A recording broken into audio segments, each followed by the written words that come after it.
We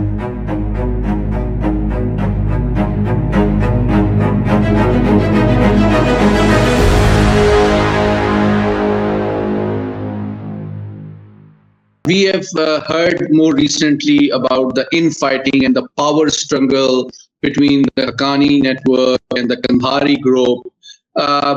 What is your forecast of the stability and the strength of hold on power of the current Afghan Taliban administration?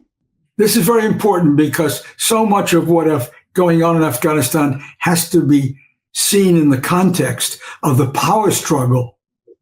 And it has not been an outright struggle because, for the most part, those elements who we might call the more independent thinking, I hesitate to say progressives, more progressive, the more independent thinking here have been locked in a disagreement, which has been limited by the fact with disagreement with the hardliners in Kandahar, Hibatullah's entourage, which really doesn't care much about international opinion. It has the most rigid Islamic prescriptions.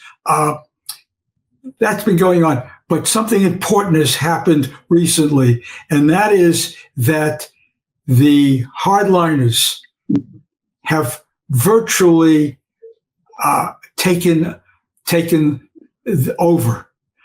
The opposition here has been stifled out for the most part. The most important figure, Sirajuddin, the leader of the Haqqani network, has returned after being in the Gulf and elsewhere for a while, has returned to Afghanistan, but is in effect in hiding in his own area host, where the Haqqanis have their strongest presence. He's hiding there. Stanek Zai is out of the country. There are several other figures who have left Afghanistan who were associated with the so-called Kabul Shura as against the Kandahar Shura. So I don't want to make this too complicated, but what we have seen is that the Emir, Hibatullah Akhundzadeh, his full name, has succeeded now in suppressing opposition.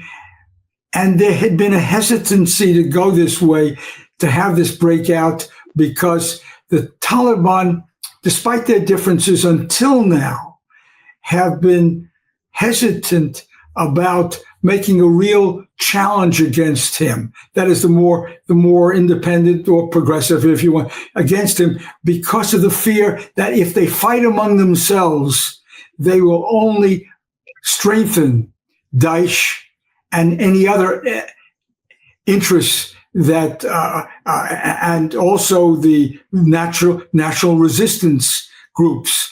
Although at the moment they shouldn't be taken too seriously, but they will be strengthened if they fight among themselves. But now there's such confidence here among the hardliners that they are willing to act and to say, we've tolerated enough of this doubt that you've had about our women's policies and several other policies, and you're concerned so much about international opinion and so on. No, the only thing we should keep in mind is that our mission in winning should not be compromised away by anything. And we know what is truly Islamic, and we will dictate that.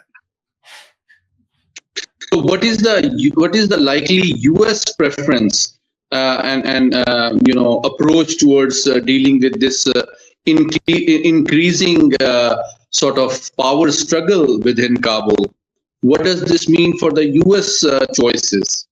Well, it does have consequences, but the U.S. has no leverage to speak of in Afghanistan today.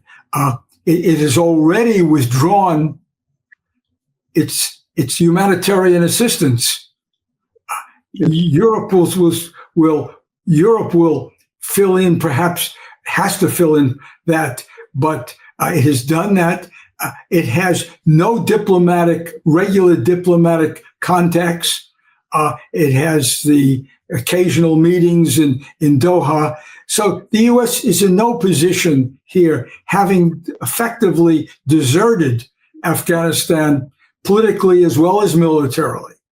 It has no real ability. Its only ability is through others like Pakistan, that it can make itself felt.